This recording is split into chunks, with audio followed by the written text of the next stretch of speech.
This is my review of the Beach Boys album Summer in Paradise. It was released in 1992 and produced by Terry Melcher. So sorry if my voice sounds weird. I'm probably going to try to make this kind of a quick video because I haven't been feeling well most of the day. I kind of felt fine most of the day, but I had kind of a cough and now I'm starting to not feel good. So anyway, this album was one that obviously if you've seen any of my other videos, I've talked about the cutoff line that I have with Beach Boys albums where I didn't get any of their newer stuff. And this was one of them. This album is out of print, actually. When I bought it a couple weeks ago, I got it on eBay. I think it was like $30, which is way too much to pay for this album. But, oh well. I kind of wanted to have it in my collection anyway, just to have it, even if I'm not really going to listen to it. But this, I think most people usually consider this like the worst Beach Boys album, kind of like the bottom of their career. I don't really know a whole lot about when it was made. From what I understand, I think Mike Love basically had like control of the group at this point, which I think I've heard that was because of like Kokomo's success, or I don't know. I think that this album was basically like Mike Love's attempt to make a whole album of Kokomo or something. But I'm kind of surprised in some ways at how bad this album is, considering that it was produced by Terry Melcher. I'm a big Byrds fan, and Terry Melcher produced quite a few good Byrds albums. Their first two and some later ones that I like really well. And I think that he was a really good producer then. I mean, I can't say I'm that familiar with any of his other work outside of the Byrds, but the production work he did with them I thought was really good on all their albums that he did. So I'm a little bit surprised by how bad this album sounds production-wise, and how much that's like kind of one of my main problems with it, really. The first song, Hot Fun in the Summertime. Actually, before I mention the first song, I also think that this is like one of the only Beach Boys albums that has basically like no involvement from Brian. I don't think he's anywhere on this, which, you know, it's good for Brian. He got to avoid this mess. But anyway, the first song, Hot Fun in the Summertime, I think for an opening track, it's pretty terrible. The production right away just sounds horrible. It's like I don't think the band really plays on this album. Like, I think Bruce Johnston might play some keyboards, but the rest of it, it's like like outside people. And like the rhythm section on the album, I don't even think is people. Like, I'm pretty sure it's like drum machines and synths and stuff for the bass, and I think it sounds terrible. I hate that kind of stuff. Like, I want to hear a real rhythm section in music, not drum machines, or I can't stand like electronic beats. They like just annoy the hell out of me. Usually, I mean, I'm sure there are some songs where I'm fine with them, but you know, for the most part, they just drive me insane and I hate them. But yeah, the production on this is horrible. Sorry, I'm on a rant there. But yeah, it's just it almost sounds to me like it's a song that the vocal parts and the like music parts almost don't seem to line up right, and it's weird. The second song, Surfin', it's like they're covering themselves from their first album, and this new version of it, I think, pretty terrible. Like, I could probably see people liking it, but I definitely don't. The third song, Summer of Love, it's like most of the songs on this album are written by Mike with Terry Melcher, and this is one of those songs. This is probably, in my opinion, like possibly the worst thing on the album.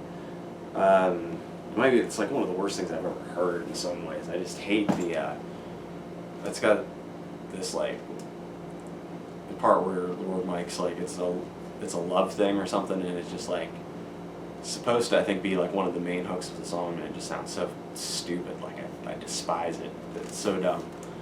And It's like, oh, yeah, we get it. That's your last name. Loves your last name, Mike. Ha, clever, really clever. But yeah, it's a terrible song. The fourth song, Island Fever, another Mike and Terry song. This one, I feel like they kind of redeemed themselves a little bit.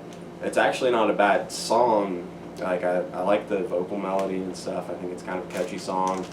It's probably one of the only ones from this album that if I was gonna make like just like take all the songs I like off of every Beach Boys album, this is probably the only song off this album that would make it.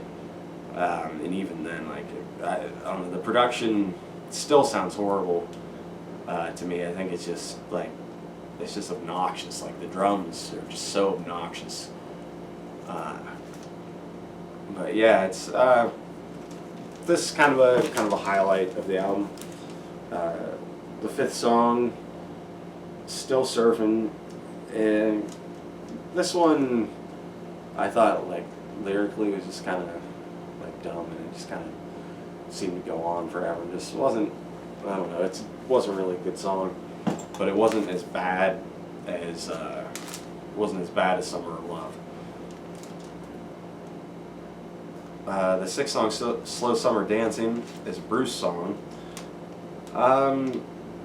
This one wasn't so bad, kind of slower, ballad type song, but the snare is obnoxious in it. It's just got this loud, just cracking snare that just cuts through everything else in the song. And it's not the only song like that on here, but just the drums are so obnoxious in this album.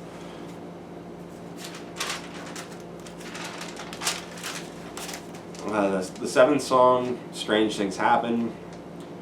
Another song that's kind of okay. Actually, the thing that I found more notable about this song was just the conversation in the comments on the YouTube page. The last comment, some guy had gone off on this like long religious rant, kind of equating it to the music or something, and the guy who ran the page was just like, "Bro, it's the Beach Boys." And then he like said something else, and he was just like, "Nah, bro, this is just Mike Love being creepy. It's not that clever." And I don't know, the whole exchange was just really funny and made more of an impression on me than the song did. But yeah, I'm sorry that I don't have like a whole lot to say about this song. This is only the second time I've listened to this album. I don't think my opinion on it's really going to be changing that much, honestly, just because the production is like I can't get over it, and then some of the songs are just so bad. The eighth song, Remember Walking in the Sand. I really hate the like remember thing. They say like remember like in a weird way, and then it kind of like echoes, or like they say, I don't know. It just irritates me for some reason. Like I don't like that part, and that kind of just ruins the whole song. The ninth song, I'm not sure how to say the first word of it actually, but it's something Aloha. This one was one that I think would probably I would probably say like my second favorite song on the album, but it's still just got that freaking snare, just that loud, obnoxious snare that just cuts through everything, and it's all you hear every time it gets, I don't know, every time the snare button gets pressed by the producer or whatever, however that works. The 10th song, Under the Boardwalk, just a mediocre cover that's just kind of really boring because they just, I don't know, they just like found the least interesting way to cover this song that they possibly could have. The 12th song, Summer in Paradise, title track, is another one that I actually don't hate.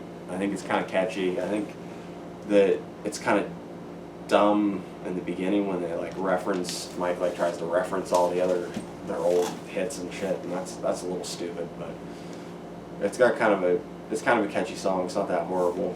And then the album ends with Forever, the John Stamos version, which is an abomination and should never have been allowed to happen. I can't listen to it. I just can't. I can't even try to get through it. a huge Dennis Wilson fan. I mean, Forever's like one of his best songs. He, I don't know, his vocal on his version is just so like sincere and so emotional, and then just hear like fucking John Stamos doing it, and just like none of that, no convincing feeling or anything, just this plastic John Stamos singing. I don't know, it's horrible. It shouldn't have been allowed to happen. I feel like Mike Love probably did it as like a F you to Dennis, since Dennis wasn't around anymore or whatever, but yeah, I don't know, just kind of a, I don't know, and like if you're gonna try to be like, oh, Dennis is gone, I don't know, this just seems the wrong way to, I don't feel like it was done as like an honoring Dennis kind of thing. I think Mike Love was doing this as a like, you know, I never liked Dennis, so let's ruin his best song. Anyway, sorry, ranting. Yeah, Summer in Paradise. It's not a good album. I don't think. I mean, I get there are people who like this. If you do, that's cool. But yeah, I just think it's definitely probably the worst album. I don't know. I haven't heard Stars and Stripes Volume 1, which comes next week, so that could be worse. But right now, this, I think, is winning. No, not I think is winning. This is winning. So, yeah, just, it's got like 3 good songs on it, and they're basically made pretty bad by the production, because the production is terrible. So I definitely would not recommend spending $30 on this song, or on this album. I mean, I think that like it's worth like $2